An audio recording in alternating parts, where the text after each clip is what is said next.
Psychology of money.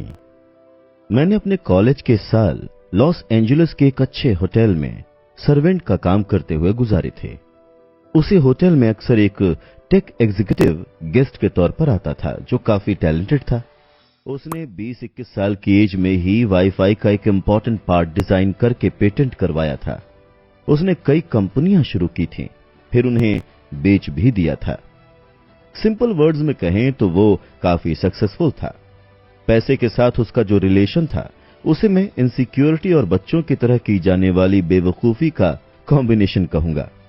वो take executive अपने साथ $100 के नोटों की मोटी गड्डी लेकर घूमता और हर किसी को दिखाता था, फिर चाहे कोई देखना चाहे या न देखना चाहे। वो जब नशे में धुत होता तब बिना किसी बात के ही अपने पैसे का रौब दिखाता और अपनी अमीरी बताता था। एक दिन उसने मेरे साथ काम करने वाले एक आदमी को कई $1000 दिए और कहा, गली में जो ज्वेलरी शॉप है वहां जाओ और $1000 के सोने के सिक्के लेकर आओ। वो आदमी शॉप पर गया और उसने सिक्के लाकर टेक एग्जीक्यूटिव को दे दिए।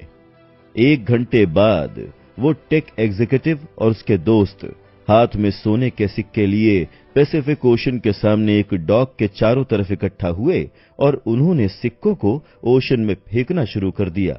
वो सब हाथ में लिए सिक्कों को छोटे पत्थरों की तरह उछालते, फिर पानी में फेंकते। इसके बाद वो सिर्फ एंटरटेनमेंट के लिए इस बात पर बहस करते कि किसका सिक्का सबसे दूर गया और फिर जोर से हंसते। कुछ दिनों के बाद उसने होटल के रेस्तरां में एक लैंप तोड़ दिया। मैनेजर ने उसे कहा कि यह लैंप $500 का था और उसे लैंप का पैसा देना होगा।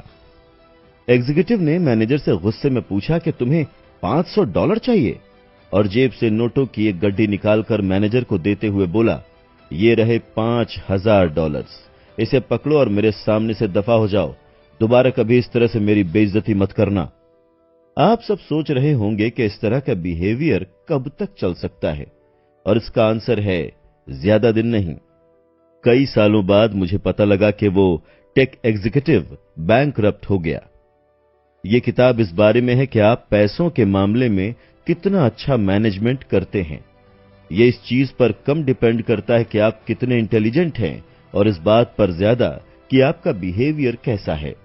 और जो इंटेलिजेंट है उन्हें भी अच्छा बिहेवियर सिखाना भी बहुत टफ काम है।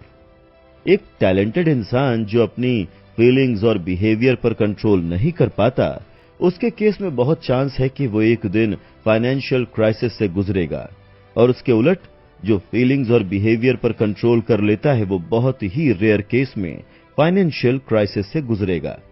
ऐसे में एक नॉर्मल इंसान जिसे फाइनेंशियल समझ ज्यादा नहीं है, ज्यादा टैलेंटेड नहीं है, वो भी अमीर हो सकता है। उसके लिए उसे बस कुछ प्रैक्टिकल और सोशल स्किल्स की जरूरत होती है।